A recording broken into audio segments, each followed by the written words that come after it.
Alright, as mentioned, we are going to jump into some PvZ here. DnS versus Bly.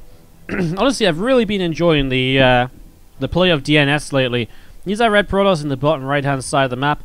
I've really been enjoying him. Honestly, he's been looking so awesome. He's been playing some really fun games. He's been a really fun player to follow. He might even be my favorite Protoss player in Europe at the moment. And that's no offense to the other, that's no offense to the other Protoss players or anything like that. I just really feel it's been cool to watch the kind of the progression of DnS over time and to see him really become one of the best in Europe. Excited to see what he can do this year at the offline events, as we do have to the top left-hand side of the map, our blue Zerg player. Of course, this is Bly from Team Expert.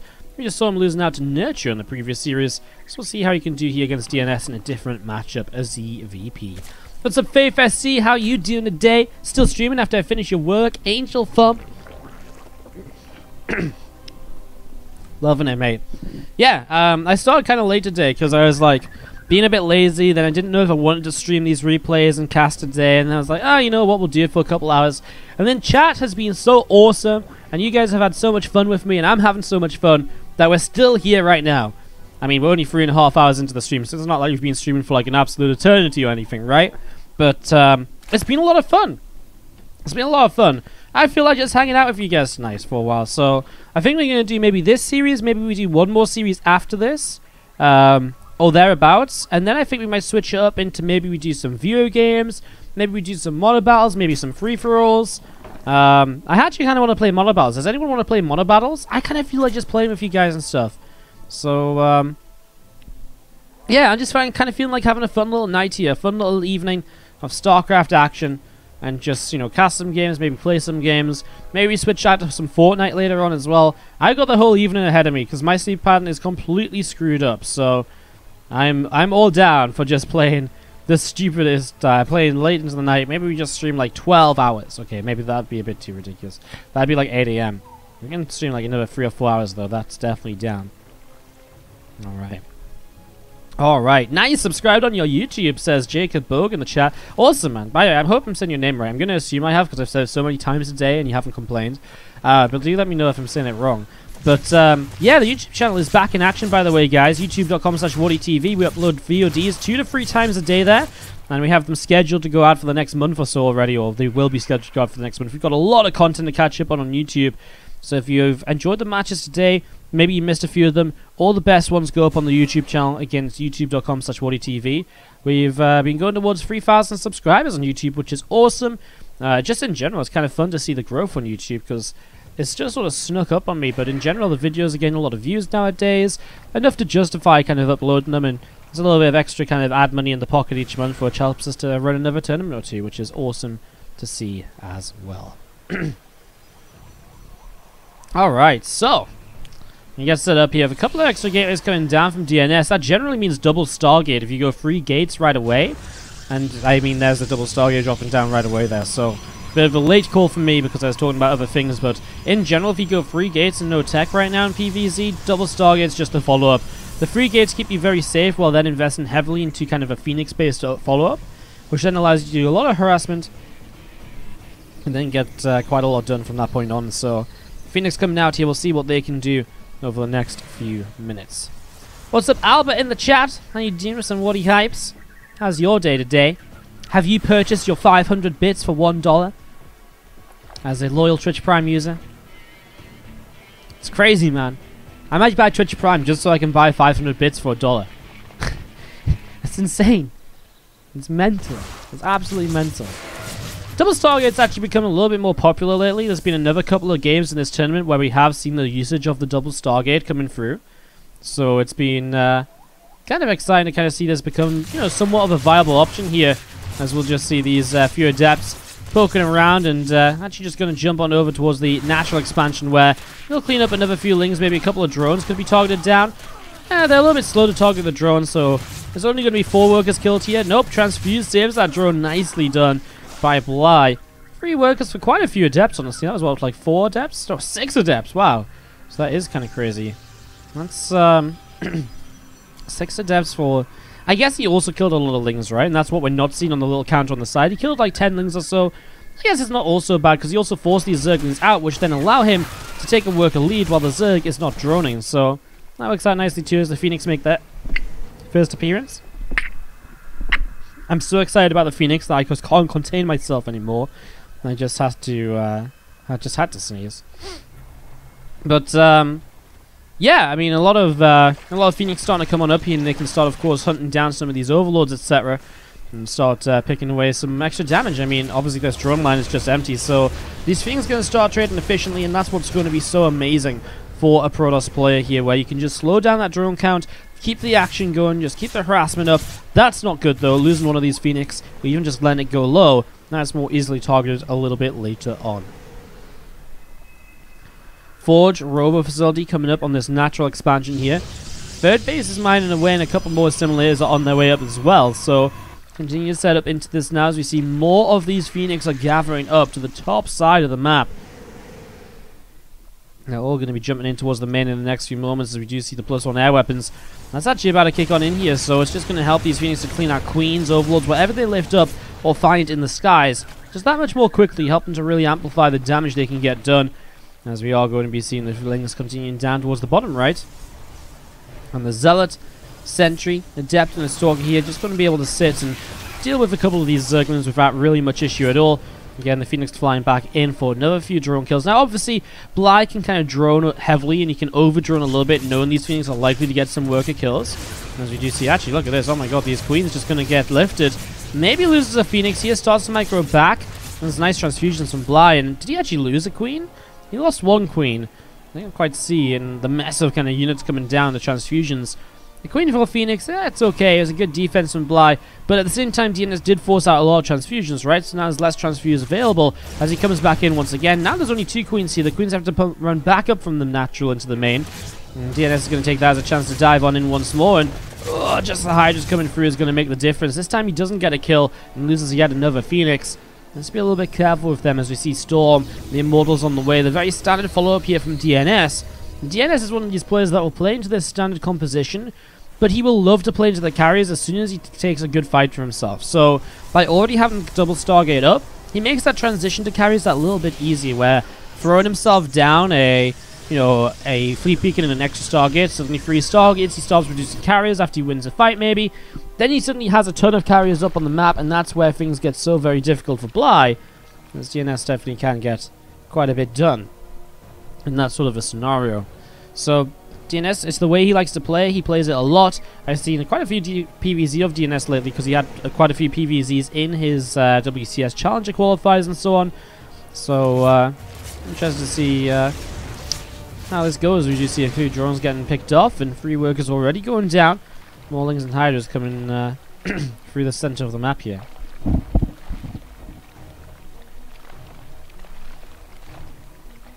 There's actually a lot of Hydras, so a bit of an aggressive attack here from Bly, but DnS already has Storm available, so I'm not sure what Bly can really do in terms of pushing forwards. As we are just going to be having the Hive on the way up right now from Bly in the main base. So Hive coming through here. Get that +1 melee is just on the way up, so he's getting towards that kind of very standard kind of Ling Bane Hydra setup with melee upgrades to help the Balins do a lot of damage into mineral lines once they get +2. Ooh, love that first little play by Bly. A couple of Hydras to pick off a High Templar. The next couple of Storms are a lot better though. The final Storm isn't actually going to have any, final High Templar doesn't have energy on it. So those Banes start to do a little bit, but the Immortals split up nicely. And this is actually going to be a cleanup here still in the end. DnS didn't even need the Phoenix, which now flying into battle. We'll realize that there's not much else to do. I mean, they can chase down the last couple of Hydras, pick those off, and then he should turn around for this Overseer, which you will see with the Observer, and just pick that off as well. Something else for Bly to replace in the near future. The more he has to replace, the more this hurts. And again, it's a fight like that, which will trigger DnS into feeling as though he has the ability to start taking up into carriers, perhaps. There's the Fleet Beacon, there's the extra Stargate. Looks as though carrier production is maybe not far away from starting up, and especially on a map here like Backwater. I mean, a map here like Backwater is that sort of map where you can just get up into those carriers so very easily. So getting this set up, getting that ready to go, as we see a few of these Hydras from Bly pushing forwards and chasing down a couple of those Phoenix. Alright, well, Adrenal Gland's on the way up as you see an Ultra's Cavern coming down the natural expansion. And again, Lings and Hydras gathering together on the south side, and just looking to see where this goes. I think, but DnS is happy to just sit on full base until he gets his carriers up. That's when he's going to start making his next few plays. It's Bly that's being the aggressor here, so again, really no reason for DnS to start pushing forwards himself. Just wants to sit here, take a little bit of map control, see what attacks may be coming. But in general, he's well set up to defend any attack that's it. So he's got storms ready again, he's got a good amount of immortals, he's got a good defensive setup with cannons, etc. Just has to make sure the Zealots don't run into the Banes, and he hits a good couple of storms, and the fight should go just fine for him. So we've seen a few more Banes coming down off to this direction, as you see a couple of Banes getting picked up by those few Phoenix here. And those Banes going to try and hit this mineral line. We'll see how successful they will be. Even if they get rid of a couple cannons, maybe they'll find some success. As we do see, I think those probes might be in some trouble. DnS is going to lose quite a lot of workers, actually, as you see attack from the top and south at the same time. Archons are going to tank against those Banelings, though. Loses a couple of the Archons, but keeping the High Templar safe, and there's the Immortals to follow up on as well. The Archons are definitely something you can lose to some extent. In the meantime, Bly's lost his 5th hatchery to this Zealot run by, which is now going to come in for a couple of Queen kills and more. Ultra's starting to come out. The Ultras get to this interesting point where they kind of help to break through on the ground, shut down High Templar a little bit more easily, then letting the Hydras continue to push on through afterwards. Well, Prism just dropping a couple of Zealots up into the main base. I mean, this was really nice damage with the run by or the counter-attack by DnS. Really, really nicely done. As we do see a few carriers on the way up, plus 2 air weapons on the way out from DnS as well. I'm just going to see those Phoenix moving forwards to see what they can get up to.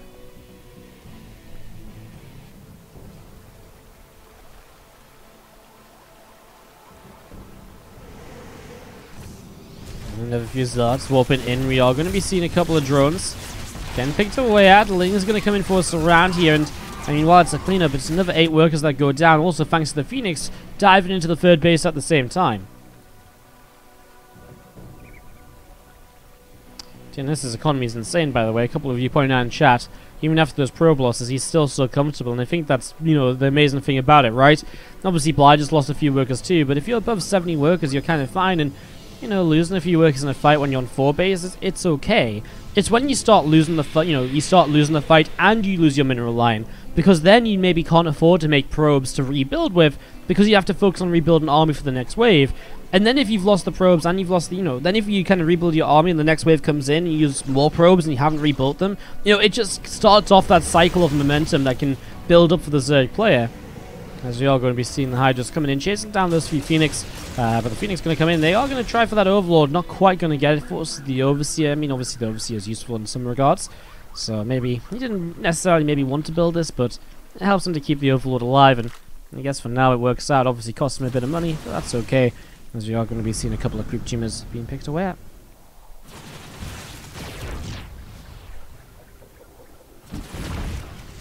Multiple Creep Tumors going down as he pushes up this left-hand side, and you're going to see the Phoenix coming in, just find themselves a Queen. Hydra's still being a little bit of a threat here every now and then, of course. The War Prism just sat waiting for the next opportunity, waiting for Bly to send too many units across the map, and to make it just a little bit too difficult for, Bly to actually come in and defend that big warping of Zealots, potentially.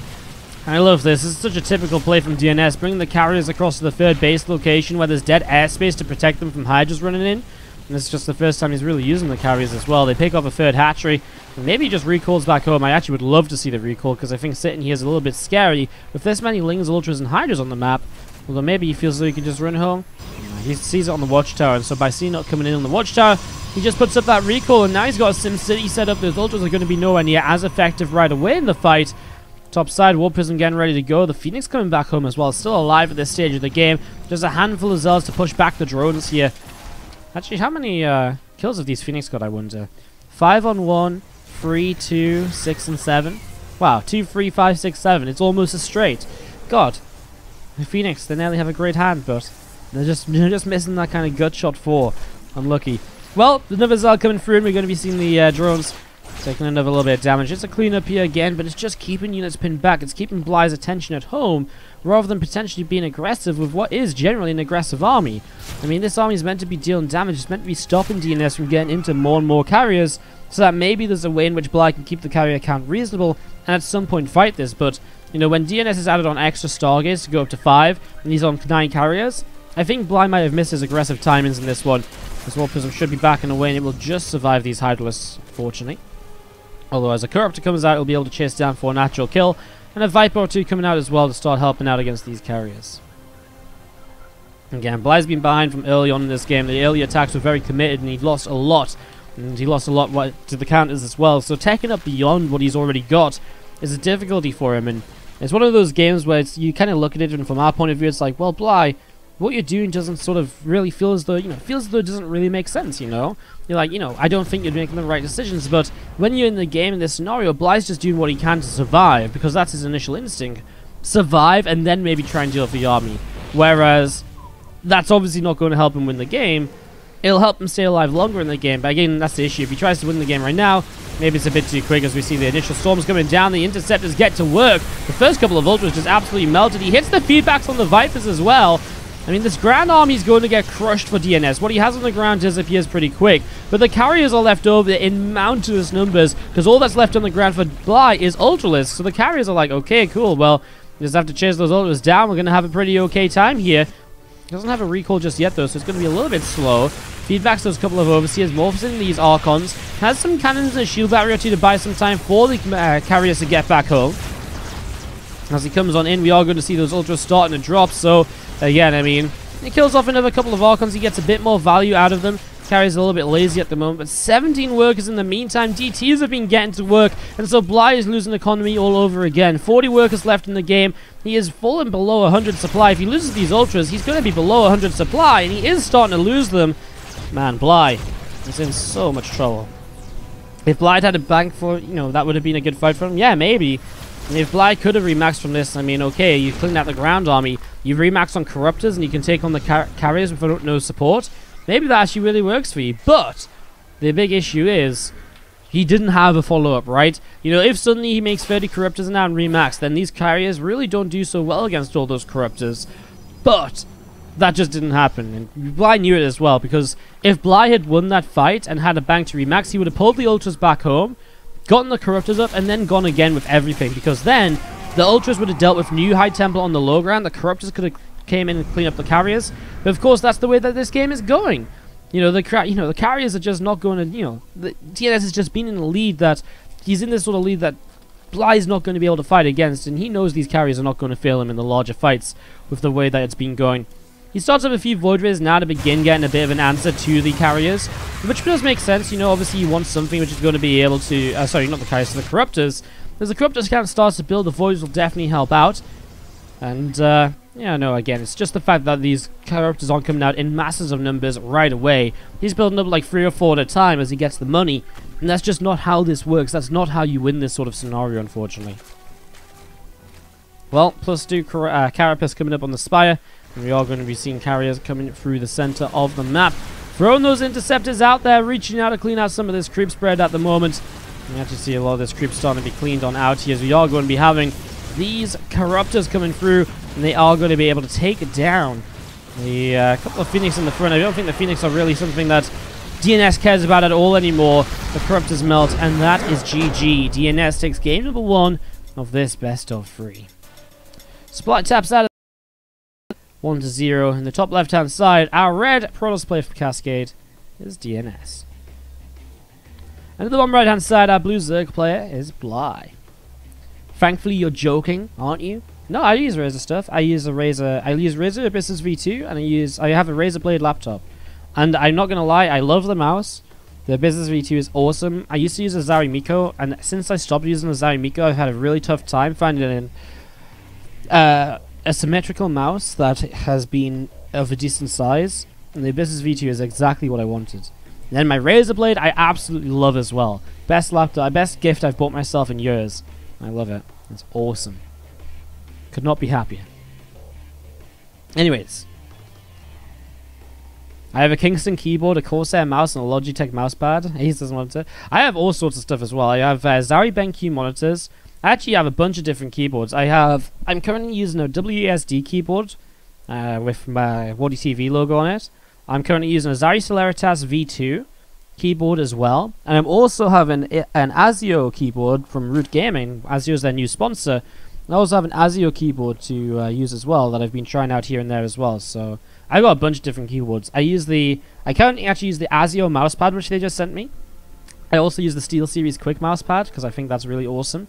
Free hatch before pool here, by the way, from Bly, as it's a Gate Nexus call from DnS. Obviously, my headphones, I either just use my Bose ones or I use my headset, which is like a casting headset. Oh, and I use a Zari Kamade, which is like a really sick mouse bungee. I think that's it. What other peripherals do you have? I don't know. I don't know. Anyways. All good. All good.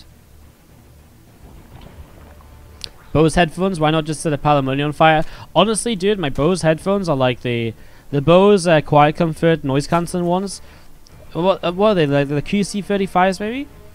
I can't remember what they're called exactly, but the noise cancelling ones, they are like, oh my god, they're probably the second best thing I've bought myself behind a Razer Blade in the last 6 years. Like, holy shit. For someone who travels a lot, they are an absolute necessity. It's, they are just like, I could not complain about them a single time. They're just so amazing for traveling. They put, they get rid of all the sounds and the play. It's just so good. I really love them. I would not speak an ill word of them. Genuinely just could not be happier with my purchase. Anyways, a different opening from DnS. A Twilight Council. And that's going to be allowing him to go into properly resonating glaives here early on. Obviously, earlier depths are generally seen in the matchup, but not always with resonating glaives. So this is a way for DnS just to change things up a little bit, but it's going to be scouted. 2 Zerglings heading to the main base already. So just going to be popping these two 2 Zerglings coming on in, and they are going to be seeing the Twilight Council, which gives them a good idea of what is going on. But Bly's actually just looking to link flood. He hasn't been making drones, he has been making Zerglings. So Bly looking to get very aggressive here, as these Adepts though are going to cause issues. He's obviously already on a fairly low economy, so losing even more drones and mining is only going to hurt. And these Adepts have stuck around for so long, he sees how many Zerglings there are, and DnS has to realize that this is a little bit of aggression from Bly. There's no reason to have this many Zerglings out. You don't need 10 Zerglings to clean up 2 Adepts. Not if you've got Queens as well, and he sees even more than 10 Zerglings. There's no way DnS doesn't know what's up, and he adds on 4 more gateways.